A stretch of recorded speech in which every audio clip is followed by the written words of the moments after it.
Hey friends, and welcome to History Hacked. Today we're venturing into uncharted territory. We're stepping away from our usual focus on ancient and medieval history as we embark on an expedition back to prehistoric times, an era of colossal plants and animals that would make us look like tiny monkeys in comparison. Today our journey takes us to the heart of Alaska's magnificent Denali National Park, where I stumbled upon a mind-blowing discovery. Now, what I'm going to show you is either completely insane, or I am the one who's completely insane. But either way, you'll want to stick around to the end to find out which one it is. But before we dive any further, I must mention History Hack's Shop Tartaria store. With our thought-provoking t-shirts, mugs, water bottles, stickers, buttons, back-to-school accessories, and yes, even shower curtains. It really helps out the show, and I think I'm not lying when I'm going to tell you that it's going to get you chicks. I mean, what better icebreaker can you possibly think of than this Ask Me About Tartaria t-shirt? And once you drop that knowledge, they'll be putty in your hands. So visit historyhack.com/shop. Now let's dive into this absolutely insane discovery in Denali National Park.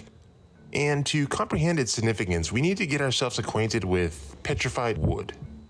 And while many images shown here show its colorful, beautiful appearance with this sort of smooth crystallized structure, we also have a bunch of examples that resemble ordinary rock, but retaining the form of wood. This structure and pattern in wood are critical to what I'm about to tell you. So let's go to Denali. It's Alaska's most renowned national park. It's about a 4-hour drive north of Anchorage, and it's also home to Mount Denali, formerly Mount McKinley, the highest mountain in North America. And I can tell you that's one goddamn big mountain. So my wife and I were there a few weeks ago, and unlike most national parks, you can't really drive much anywhere inside it. You have about 20 miles where private cars can go, then you have to take a tour bus further into the park. So right at this border where private cars can no longer go, there's the Savage Alpine Trail.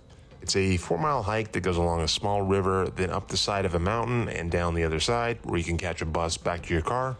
And when I say the trail goes up the mountain, it's a pretty steep hike. I should have gotten in better shape before this because this wrecked me for the whole day and the day after. And if you can see that peak up there, the trail goes up to maybe about 70 feet below that mountain peaks. So it's not for the faint of heart. But once you get up there, the view is incredibly worth it. And this was in July. So as we ascended the mountain, something peculiar kind of caught my eye. Rocks that appeared to be petrified wood. Now, not the vibrant, colorful examples that we're accustomed to seeing, but stones shaped like decaying wood. And for me at the time, this seemed unmistakably like wood. The stone was really light and soft, and I swear inside the broken areas, it still looked and felt like wood, as if the petrification hadn't worked its way all the way through. And here's some examples of normal rotting wood that isn't petrified. Also, these stones were light, almost feeling hollow, and just look at the grain patterns here. I mean, for someone who is used to seeing fallen trees in the woods, having campfires, this kind of pattern gets pretty easily burned in your psyche. Here, you can see the layering in a little more detail. And as I'm noticing this, I'm seeing that this rock is just everywhere. I mean, it's pretty much the majority of the rocks on this trail. And this kind of led me to this idea that could this be an ancient petrified forest? Well, not so fast. At the trailhead, there's this handy little plaque that tells you supposedly what we're looking at. Here you can see this lady looking very much like I was on the trail. Supposedly what I'm looking at is natural rock like mica twisted into complex patterns, which are supposedly caused by extreme heat and pressure. So, silly me, right? This video's over. It's definitely not a petrified forest. They're definitely rock formations. Now, here's the wiki on mica stone, and it says that it has outstanding characteristics, that crystals can split into extremely thin elastic plates. And you can see this picture, and you do see this thin layering. Let's look at a few more images. You can see the different styles. Not all of it looks like what I'm seeing. And look at this. Here's a piece you could buy for 50 bucks.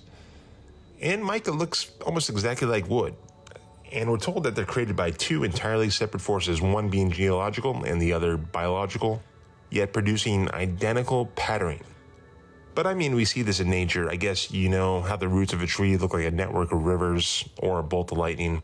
It's kind of this similar how the seeds of a sunflower will arrange themselves in a pattern like the spiral arms of a galaxy. This sort of repetition is nothing unique in nature. So, nothing more to see here. Well, I just can't walk away from this. I'm going to put my tinfoil hat on and say that is motherfucking wood. And I think this is a little different than two separate processes producing results that look similar. Lightning does look similar to a network of rivers or the roots of a tree, but you're able to tell which is which pretty easily. They're similar, but they're not a one-for-one copy.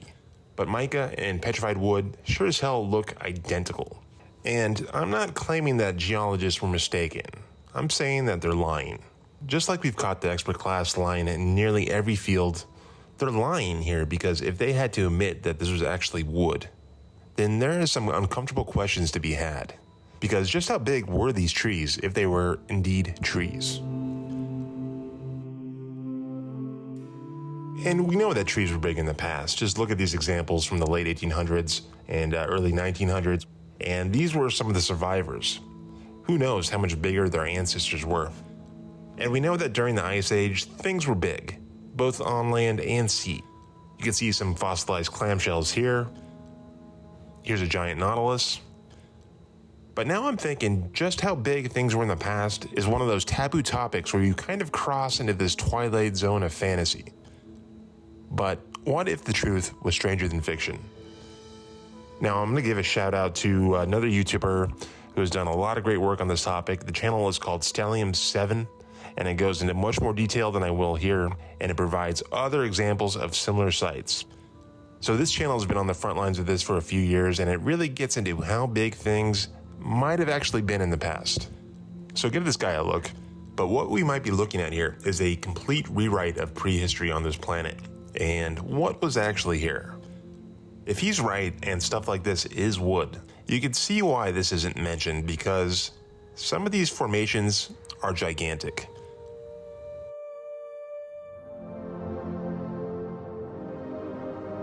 So in this example, you can see the trail next to it to get a sense of scale. And it isn't just along the trail. If this was wood, then this whole river valley was a forest. A very large forest.